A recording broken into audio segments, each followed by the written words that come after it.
قبل براشون زدیم، میخوام تعمیم کنیم. اون چیزشو زدیم، حالا میخوام زایلاپی یکیشو پاک کنیم. قشنگ با آرامش کامل. ببین چقدر مشکی شد. یک بار زدیم، این الان تعمیم میشه. سدور اون چشو زدیم، میام سراغ سدور این چشم. من قشنگ پاک کردم، زایلاپی داخل چشمشم نرفت. آروم پای بلند بلند عین اون یکی چشم بهتون یاد دادم.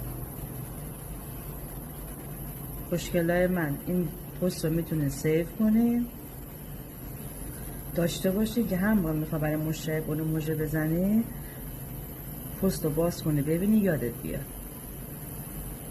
ببین اصلا درد نداره. کوکای بلند بلند، نه ریز ریز. ریز ریز که بزنی دنده دنده میشه. دور اول بالا نگاه کن، یه ذره وایس آرامش بگیره. آفرین.